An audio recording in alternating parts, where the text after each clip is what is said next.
Thank you everyone for tuning into this on-demand Madison Network webinar.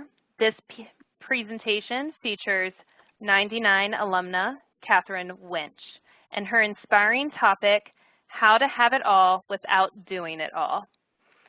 Katherine Wintsch, after 10 years of studying mothers around the world and becoming one herself, launched the Mom Complex Incorporated in order to develop better products and services to make the lives of mothers easier. Bound and determined to make an impact on the world, Katherine is seen as a trusted advisor by companies such as Walmart, Unilever, Johnson & Johnson, the Discovery Network, and Playskool. Katherine's sought-after research and expertise has been featured by the Today Show, Fast Company, the New York Times, and on the front page of the Wall Street Journal. She regularly writes about the topic of modern motherhood on her blog, In All Honesty, as well as for the Huffington Post and Working Mother magazine. Although she loves her innovation work, Katherine's true passion is impacting the lives of mothers directly, which she does through both her writing and her public speaking. Known for her ability to have audiences laughing one minute and crying the next, Katherine is a thought-provoking writer and sought-after public speaker. It's my pleasure today to now turn things over to Katherine. Great, thank you for having me and everyone for tuning in. So for 20 years of my life, I lived my life out of alignment, meaning my insides did not match my outsides. And how this showed up in my life was I was constantly working, constantly stressed, working 80 hours a week. I was a bad mother, a bad friend, a bad wife. I was dropping the ball a lot of times, never remembered my friends' birthdays, you name it. I was so focused on making a name for myself, making my mark on the world, and improving myself. And the reason I was out of alignment was that on the inside, starting around the age of 15, so this span was from 15 to 35, I never really felt good enough. I felt like my self-worth, that I had put my self-worth in the hands of other people. I was a people pleaser to the extreme, and whatever other people thought of me impacted how I thought of myself. So if people were impressed by me or excited about what I was doing, then I was impressed with myself and I was excited about what I was doing. And it made high school and some of college at JMU and early married life pretty hard, because when you live out of alignment, you're broken and kind of hollow on the inside, but the world sees you as very successful. So as you heard in my bio, yes, I've been on the Today Show. Yes, I've been on the front page of the Wall Street Journal and have collected a lot of titles and a lot of trophies. But the truth is, I got to the peak of a pretty tall mountain in my career. I achieved what I wanted to achieve. I was the senior vice president at one of the most successful advertising agencies in the country, but what I realized is that when I got to the top of that mountain, that I didn't like the view, that I had what everybody else would deem as, become a successful working woman and mother, but I did not feel successful because I was always exhausted. And so I put on my big girl pants and I got off that mountain. I became an entrepreneur, started my own company, and I have never been happier in my entire life. And so what I'm going to talk to you about today is 5 lies that I finally stopped believing. And so if you find yourself as a people pleaser, if you find yourself saying no on the inside, but saying yes on the outside to way too many commitments and activities, then hopefully these lies will help you get out of that life and find a calmer, more peaceful life. My life is not perfect. I am still, fatally flawed, make lots of mistakes. You could ask my husband, my children, but I am happier than I have ever been, more fulfilled than I have ever been in my entire life. And waking up and stop buying these lies helped me tremendously, and I hope they help you as well. So the first lie that I stopped believing is that rejection sucks. And we all know that rejection hurts. I have been rejected many, many times in my life, from my first high school boyfriend that dumped me after gym class with a Dear John letter telling me that he no longer liked me and he was going to start dating this senior girl named Shannon, and he broke my heart, to getting into college. So I was born and raised in Richmond, Virginia, and I always wanted to go to UVA. Since as long as I can remember, I had my sights set on the school. I would go to the football games, the basketball games. It was a big part of my future identity when I was a young girl. And I applied to early admission so that they would know how dedicated I was, and I wanted to be a Cavalier. And I did not get into early admission, which in all honesty, I wasn't really expecting to, but I thought I would try. And then I did not get into the school in general, and I got the big fat rejection letter, and I was really sad and I was really bummed. And the future that I had imagined in my mind was not going to become a reality. I had also applied to JMU. I got in and I decided to go to JMU. And as the universe would have it, I met my husband, Richard Wintsch, at JMU in Zane Schuker. We were both business majors. And it forever changed my life. And we have been married for 15 years now. We have 2 wonderful kids.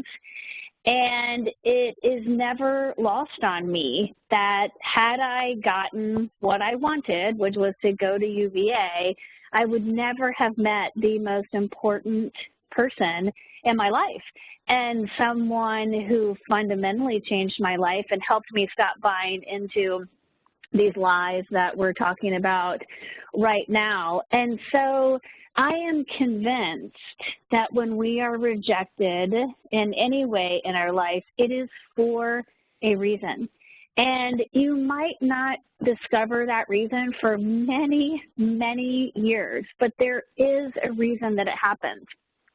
And I was even in my attic not too long ago, and I had my homecoming dress hanging up. My daughter was looking at it. She was like, "Mom, that dress is so beautiful." And I said, "You know, it is beautiful, but the dance that I went to a guy with at in high school, we were dating." This is another breakup story of mine.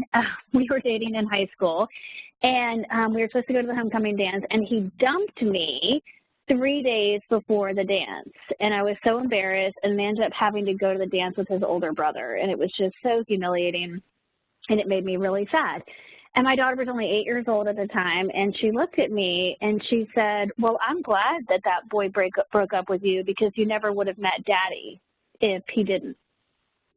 And she's exactly right. And this is the way I look at rejection. Whenever I get rejected, I think and I know that something in the future will present itself that makes that reason right. And as another example, I am writing a self-help book for mothers right now, and it's very hard to get a book deal. And I spent 4 years trying to get one, and several years ago I was really close, and there was a publisher who was interested, and I could see it, I could taste it, I could smell it, I was going to be an author. And at the last minute, they dropped out, and I was so devastated. But I knew it was for a reason. I didn't know what the reason was, but I knew it would present itself. And fast forward several years later, I now have a book deal with a much bigger publisher, with a much better editor, with a much better book in the works. And I thank the universe all the time that I got rejected from that first book deal, because the book would not have been anywhere near as good as the one I'm writing right now. So when you get rejected, never forget that at some point the universe will prove to you why that was a good decision, or why it happened, not a decision. I didn't decide any of these things. I felt rejected, but it will present itself eventually. The second lie that I stopped buying that changed my life from very chaotic and crazy to calm, cool, and collected is the idea that women can't have it all. And this is a conversation that I think we can learn a lot from men. And I was talking to my husband not too long ago when all of those articles came out, you know, can women have it all? And, you know, or why women can't have it all. And I went to my husband and I said, you know, do you think you have it all? You know, that age-old question. And he said, what are you talking about? And I said, you know, that age-old question, like, can you, can't you? I mean, do you think you have it all as a man? And he said, again, I don't know what you're talking about. What is the definition of all? And I was like, oh my gosh, it's so amazing to live in the mind of my husband. Like, he doesn't worry about these things. That is so beautiful. And I mean that it's such a beautiful thing. And he said, what's the definition of all? And I said, you know, you have the house, the wife, the kids, the family, the job. And he said, if you're asking me if we have a house and I'm married and we have kids and I have a job, then yeah, I guess I have it all. And I thought, gosh, that's so beautiful, these questions that women stew over. And very oftentimes men, in the most wonderful way, don't stew and stress. So my opinion on women having it all is that you can indeed have it all. There's no question in my mind. But the only way you will ever have it all is if you first determine what your own all actually is. And I think the problem with a lot of career climbing women is we end up collecting everybody else's all. So when I got to the top of my advertising career, I had my mom's all, my dad's all, my husband's all, my boss's all. I had achieved what everybody else around me thought was very successful. But I was a shell of a human being, and I was beyond exhausted. And so at that point in my self-help journey, I got a life coach, and that might sound frou-frou or fancy, but I don't think it is. And I think spending $100 to talk to somebody about your future and your life and your insides and your outsides is a whole lot better than just buying a sweater from Anthropologie. I think it is the best money that you can ever spend. And so my life coach several years ago helped me figure out what my own all actually was. I knew I wanted to become an entrepreneur. I knew I wanted to leave advertising. I knew I wanted to start a company called the Mom Complex, but I didn't know what I wanted that company to look like. Did I want it to be really big? Did I want it to be very small? Did I want it to be global? Did I want it to be local? How many employees did I want to have? I didn't know what my own all was because I had just followed the societal rules of what all actually was. And so through a series of exercises, she said, I want you to think of the Mom Complex, this company I was starting. I want you to think of yourself as a chef in a restaurant, because you're creating something. And the only thing you have to figure out is what type of a restaurant do you want to be the chef in? And she said, do you want to be the chef at Applebee's? And at first I was like, what? No way, something much fancier than that. But she said, you know, you laugh, but the chef at Applebee's is just creating recipes and shipping them out to Applebee's all over the world, and they're basically printing cash and probably making really good money. And I was like, oh, on second thought, that sounds kind of nice. And then she said, do you want to be the chef at, you know, the Four Seasons? Like, what does it want to be? What do you want it to be? And immediately I said, I want to be the chef at Millie's. And for any of you that are from Richmond, Virginia, you know Millie's very well. Millie's is a downtown diner that is just past Shockoe Bottom, and it is wonderful, wonderful first-class food. but it is very small, very boutique-y. And so it's this interesting juxtaposition of this very small company called Millie's, and yet they have some of the best food in the world. And for me, when I started the Mom Complex, which is a consulting company, I wanted the same model. I wanted to have extraordinarily high-quality products, meaning marketing and innovation consulting to help companies develop better products and services for mothers. But I didn't want it to be a chain, and I didn't want it to be big. And what's amazing about Millie's is they have seating for 35 people. And there's no deck on the back. There's no extra wing that you can add on when your party's too big. And if you want to wait in line, they'll serve you a mimosa, but it's really small. And for me as a consultant, that means I don't have an office in Chicago, and I don't have one in New York. I have one in Richmond, Virginia. And it is extraordinarily high quality, sought after knowledge, but it's small. And the reason that it's small is that I want to have a life, and I want to see my family, and I don't want to have HR headaches, and I don't want to have building headaches, and I don't want to have operational headaches. I just want to do the work with my team, and I want to go home and see my family. And so I now feel like I have it all, but it's my all. And there's plenty of people that would look at my career and say that I took a massive step back, that I was at the top of this advertising career and I stepped back and I have this really small consulting company. But for the first time in my life, I'm not concerned about what other people think of my career, because I was very concerned before, but I ended up not being happy. And so now when people kind of poo-poo what I'm doing, I say that's other people's opinions about my career are not important. And so whether you're a woman or a man, figuring out what your all actually is so critical, because you can't have it all unless you know what actually matters to you. A final note on this point is that my life coach along these lines had me do 2 exercises that I highly recommend. She said, first and foremost, I want you to write down your definition of success in life, not at work, at life, in life. And then secondly, once you've done that, and only once you've done that, I want you to write down your definition of success at work.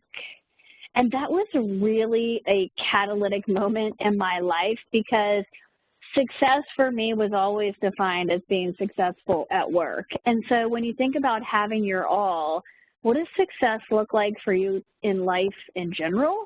And then what does it look like for you at work? And they're not one and the same, and you can achieve both, but blurring the lines too much can be dangerous at times, I think.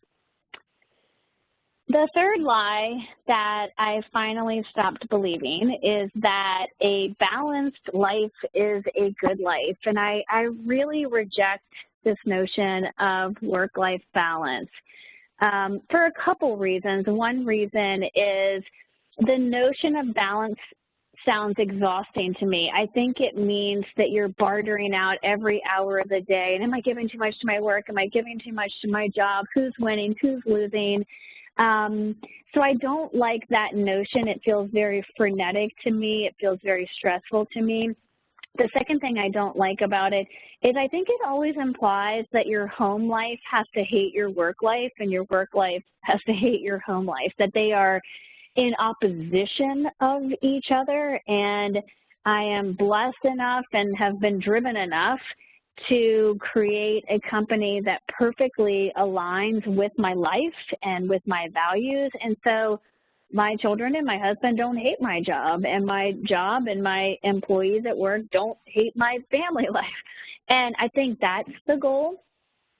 And another thing I don't like about it is it always implies that you're only balancing work life and home life, but I think we're all more multifaceted than that. We're balancing, also we're juggling friends and extracurricular activities and reading and writing and so many things other than just these kind of weighted scales that we tend to think about.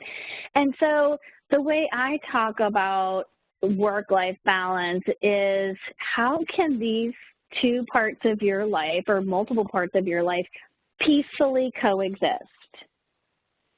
How can you create a career and a life that allows you to have it all without feeling like you're juggling too much? And these are my two girlfriends, Katherine and Stephanie, and this is an example of my life peacefully coexisting. So these are my two friends that I took a picture of. We were on a girls' weekend down at the beach, but because I study the lives of mothers all the time, they get highly annoyed with me because I'm constantly asking them questions about what they buy and what products they use and how companies can better serve them. So in this moment right here, I am not only being a good friend, I'm not only getting away and escaping with my girlfriends, but I'm also doing research with my job. And they secretly like it because they know that I take their ideas to some of the biggest companies in the world and help drive innovation with them. And so I think this is really the goal. How do you create a career that you can regularly talk about with your friends and they can get excited about, and vice versa? There's equally as many examples of bringing my children into my office, bringing my children on business trips with me, and having them benefit from having a successful career, but a very fulfilling career. And, you know, even when my daughter says, you know, Mommy, I don't want you to travel this week, I say, oh, but honey, listen what I'm going to do. Oh my gosh, we're working with this Fortune 500 company and we're driving a new product innovation, you know, that's going to be all across the country. And Mommy is so excited about that. And when your children see that you're excited about your career and that you're not trying to balance one versus the other in every moment, I think it goes a long way to happiness. And it is possible. And just don't buy the BS that that both sides, you know, have to hate each other. The fourth lie that I stopped believing is that it's hard to say no. This was my MO for 20 years of my life. My insides were always wanting me to say no. I knew I was volunteering for too much, so somebody would say, hey, Katherine, can you take on this project? Hey, Katherine, can you do this? And my insides were like, no. But my mouth would say yes every time. I had 50 ways to say yes. You know, yep, you got it, I'm yours, whatever you need. And I had no words to say no. And when I came back from maternity leave, a former boss of mine gave me a wonderful metaphor that might be more applicable to the ladies in the crowd, but you'll get the point. When I came back from maternity leave, my boss said, okay, what do you want to protect? You now have this new baby at home. What do you want to protect and kind of defend, you know, to get your job, you know, in line with this new life? And I said, I want to go home for dinner, want to be home by dinner time. Because at the time, for some ridiculous reason, I thought that you ate dinner with babies, but you don't, and I didn't know that at the time. But that's what I wanted to do, so that's what I said. And my boss said, okay, Katherine, I want you to think of your job like a teenage boy trying to make out with you. And I was like, okay, this is interesting. And he said, your job's job, like a teenage boy, is to take everything that you will give it and still want more. And your job is to figure out what you are and are not willing to do. And you need to express those boundaries before the heat of the moment. Because if you don't, you're going to cave and do something that you don't want to do. And so in the heat of the moment, in a work environment, might be, you know, your boss coming to you on a Tuesday night and saying, you know, hey, Karen, we really need you to be in New York on Thursday for this really big sales meeting. And you're like, well, inside, you're like, well, I can't. I have a play, my son's play. I really need to go to the play. But then your boss starts pleading and says, well, we really need you at this meeting, and it won't be the same without you, and we might lose the account if you don't go. And what do? You say, okay, I'll make out with you, and you cave, and you do something that you said you didn't want to do, and you do it anyway.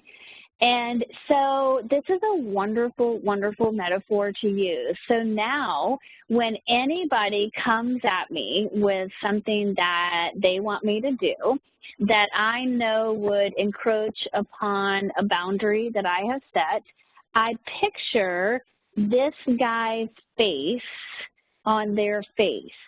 So if somebody's saying, hey, Katherine, I want you to go to Costa Rica to give this presentation, I picture that guy asking me, and in my mind I say, I am not going to make out with you. And I immediately say no.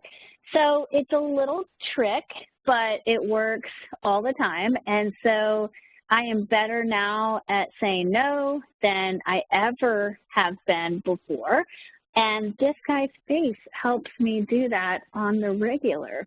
And here's what I have found. People don't care about you as much as you think they care about you. So when you say no, I can't do it. No, I can't volunteer for this. No, I'm not going to host that baby shower. Whatever it is, it doesn't just have to be at work. 9 times out of 10, people are a little bummed, but they're like, okay, that's fine. And guess what? They go figure it out. And the project still happens, and the sales meeting still goes on, and the baby shower still happens. So none of us are as important as we like to think we are. So I recommend dipping your toe in this water and start to say no more frequently. And the more you do it, the more you will see that the world keeps spinning. And it will be much, much easier over time because you know that you're not going to die when you do this. The other thing that I recommend when it comes to saying no in order to make more me time or personal time for yourself. So our worlds all revolve around our calendars. And if you look at your calendar for tomorrow, it's probably really, really full. So when I ask my girlfriends, you know, hey, you said you haven't been working out lately. Why is that? They'll say, but, oh, my gosh, just look at my calendar. It's so full. And I say, well, of course your calendar is full tomorrow. It's probably been full for a month. But 3 months from now, your calendar is not full. There is a lot of white space on that calendar. So what I suggest is going 3 months out and start to book reoccurring meetings for the things in your life that are most important, that fill you up, that replenish your tank. And when you plan that way, when that time shows up, you're already on your calendar. So for me, my 2 activities are yoga and meditation. They are very important to me, and they keep me grounded. They keep me level-headed even when things are chaotic. And so I put reoccurring meetings, and because other people can see my calendar, I don't always put, you know, meditation. I might put the name of the meditation studio, or even if I'm getting a massage, I might put physical therapy just to dress it up a little bit so it doesn't sound so pampering. And what I find is that when you put the big rocks in the jar first, meaning yourself, the things that matter to you, all the little pebbles, all the sand, the little rocks, which are meetings and dentist appointments and status calls, everything will still fit, but only if you put the big rocks in first. And conversely, if you put all the pebbles and the sand in the jar first, you will never fit. The big rocks that matter in your life will never fit in that jar. And what's really amazing is that what happens is I also color code these things. So all the kind of me time in my life is purple on my calendar. So if I scan out over a couple weeks or even a month at a time and there's not enough purple coming in my life, it means that I need to put some more purple on my calendar. And here's the way the world works. Somebody might call you and say, hey, can we get together at 9 o'clock on Tuesday, you know, for that meeting? And you look at your calendar and it's already blocked off for something purple. Then you say, you know what, I can't get together at 9, but how about 10? What do they say? They say, okay. And in they go at 10 o'clock in the meeting. It's not always possible, but it's very often possible. And so if you're not on your calendar and somebody says, I'll take the 9 o'clock slot, then the 9 o'clock slot is gone. And you can't put yourself first. So saying no is easier for me than ever before. And hopefully with those two tips of a teenage boy and scheduling things in advance, it'll help you say no more frequently too. The fifth lie that I finally stopped believing is this notion that it's so good to get ahead. And in the research that I've done with moms and dads, mostly moms do this, is we're so worried about the future. So I'm not sure it is good to always try to get ahead. Because what ends up happening is if you're helping a child study for a spelling test and they're spelling every single word wrong, as a mother, your fear jumps 10 years in the future. And you're like, oh my gosh, they're going to be in jail by the time they're 16. They're going to be a drug addict by the time they're 18. I'll never see them after they're 21 because they'll be a homeless person on the streets. And you know, it's all going to crap. And so a couple little spelling mistakes can all of a sudden make you fear the future so much. And I can think of 50 different examples. And so I always say that, you know, when you think about the past or the future, most of us are pretty clear that you can't go back and change your past. I can't go back in time and get those boyfriends to not dump me. And so a lot of people don't spend as much time as people think stewing on the past because you know there's nothing you can do about it. But we spend entirely too much time trying to get ahead, trying to get ahead of the game, trying to think of every single thing that could possibly go wrong. And it's like if your boss doesn't say something nice to you one day, all of a sudden you can picture yourself being fired in front of the entire company and humiliated and kicked out by noon. And it's unnecessary because very, very rarely, there was a study recently that said 85% of the things that we fear never, ever come true. And so one of my favorite self-help books is The Power of Now. If you haven't read it, I highly recommend it. And it's all about living in the present moment and not worrying about the past, not fretting the future, but being right here and right now. And one of the tricks that I use in this case is if I'm getting really nervous about a project at work that's in the future, or I'm stressed out about 3 swim meets I have to go to this weekend for my daughter, I literally stop, take a deep breath, and say, right here, right now. And it brings me back. It brings me back to the fact that I am here right now. I cannot control the future. I cannot control the past. And worrying about it is unnecessary. I mean, how many times have you been driving down the road stressed to the nines that you're going to be late for something? Like, oh my gosh, I'm going to be late for this tennis match. I'm going to be disqualified. I'm such a jerk. I can't believe I can't plan properly. Everybody else is on time. Everybody else manages to do this. I'm such a knucklehead.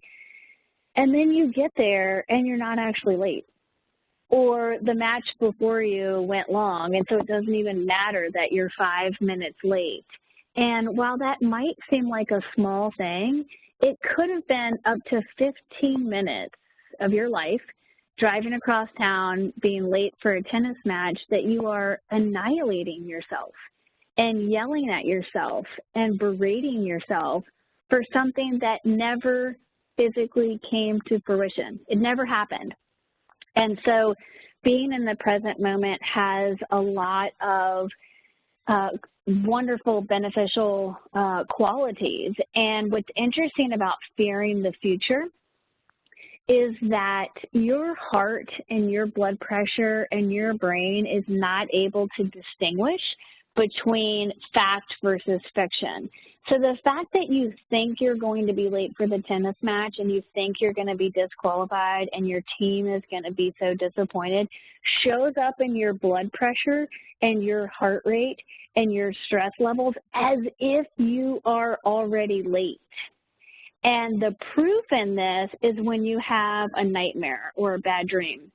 Have you ever woken up in the middle of the night, you sit up in bed, your heart is racing, you're sweating because you were just being chased by a wild bear in the woods?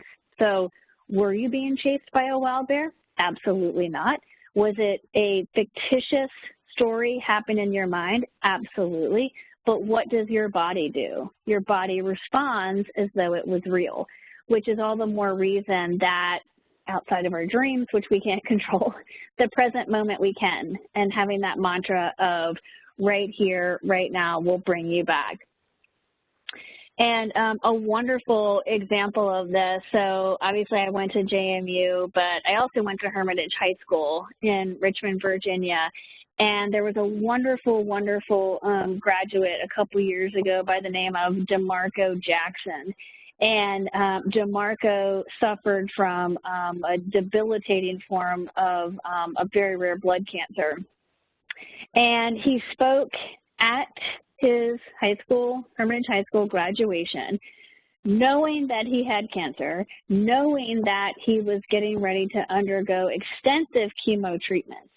And the video went viral because of one of his famous quotes. And he said, "Do not let the realities of the past or the possibilities of the future negatively affect the peace, joy, and happiness that the present has to offer." And if an 18-year-old guy living with cancer was able to have that perspective, then those of us who are more seasoned and more experienced and who do not have cancer should be able to do the same. Unfortunately, DeMarco lost his battle with cancer and died about 6 months after giving this speech. And the truth is that 6,000 people in the United States die every day.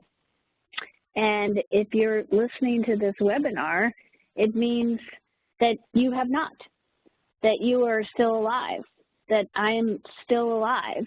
And that grants us another 24 hours to live in the present moment and to lead the best, most fulfilling life that we possibly can while we can. And I carry around this quote from DeMarco all the time because it reminds me what really matters in life and the control that we do have over our mind to live in the present moment when all the chaos of life is trying to pull us in other directions. So in summary, the 5 lies that I finally stopped believing: rejection does not suck. It actually creates a gateway typically to even more positive experiences, but at a minimum, there is always a reason, and that reason will always be revealed even if it's years later. Number 2, you can have it all, but the only way that that will ever happen is if you determine what your own all actually is. Number 3, balance is bullshit. It is exhausting and stressful, and it makes the different parts of your world exist in opposition of each other, which I don't believe. The truth is that saying no is easy, and you can come up with tricks like picturing a teenage boy trying to make out with you. You can come up with tricks of putting yourself on your calendar, but the more you do this, the easier it will be. And I think almost nothing of it now, of saying no, because I know that saying no to other people actually means saying yes to myself, which is more important to me than ever before. And getting ahead gets you nowhere. It might get you ahead in your career for a little while, but worrying about the future, stressing about what may or may not happen down the line is no way to live. It's an exhausting way to live. And this doesn't mean you have to give up on your career goals or the notion of getting ahead in life. I am still an extraordinarily hard worker. I am very motivated. I have lost none of my aspiration or drive. I just put it towards a different goal. I do believe that you can have a lot of ambition, but you need to have ambition with meaning. And a lot of that meaning will only be found in the present moment and not stressing about the future. In closing, I want to be clear about how life-changing these finally stop believing these 5 lies can be. If you're familiar with the Time Hop app, it's an app that I have on my phone, and it shows you, in this case, 5 years ago, what I was doing or posting on social media. So 5 years ago, from yesterday, I posted on Facebook, 3rd time in 7 days that I've flown out of RIC Airport. Why I was posting this on Facebook, I have no idea. It makes me sad just thinking about that fact, but I did. Fast forward to 1 year ago, yesterday, and I was running a women's leadership retreat in Arizona. So my life had changed so dramatically that 4 years earlier, I was running around like a chicken with my head cut off, so exhausted.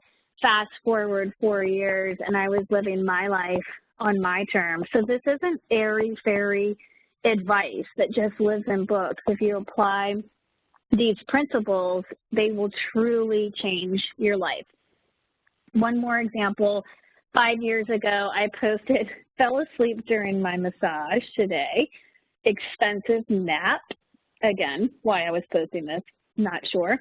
And then 1 year ago, I was sitting on a house on the Rappahannock River, developing a business plan for a new service that we're offering at the Mom Complex with my amazing business partner, Lauren Fitzgerald. So this is real, and did it take me a couple years to get there? You know, absolutely. I also just noticed that on the left-hand picture, the battery is at 14% on my phone, and on the right, it is 91%, and I've never noticed that before, but that's very indicative of what my life was like 5 years ago compared to 1 year ago. But again, the point is the change is real, the change can happen, but you have to recognize that you are the one that has to make the change. So if you're at a place in your life and you want to make change, if you're looking for that one person who can change your life, it's time to start looking in the mirror.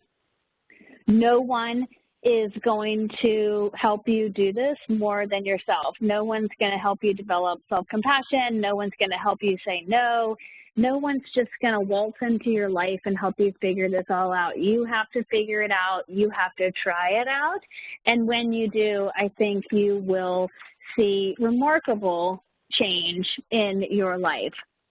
And so I say namaste to you, which means that the light inside of me sees, honors, and respects the light inside of you. And I invite all of you to follow my blog. It is called In All Honesty. It can be found at inallhonesty.com. And I write regularly about these different topics, with tips and tricks for how to lead a more fulfilling life. As I mentioned, I also have a self-help book in the works that will be published in January 2019. But in the meantime, I will be sharing lots of this wisdom on my blog, and I hope to see you all there.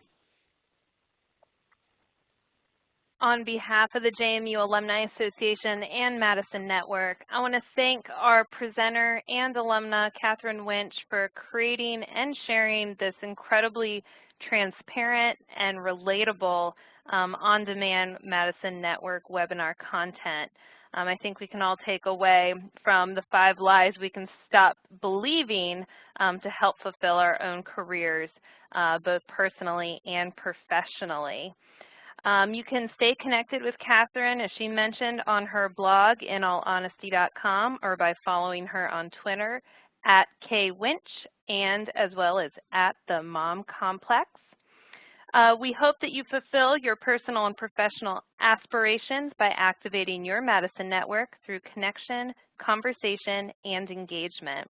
And I wanted to end with that really powerful quote that Katherine shared earlier, which stated, "Do not let the realities of the past or the possibilities of the future negatively affect the peace, joy, and happiness that the present has to offer." Again, thank you, everyone, and go Dukes.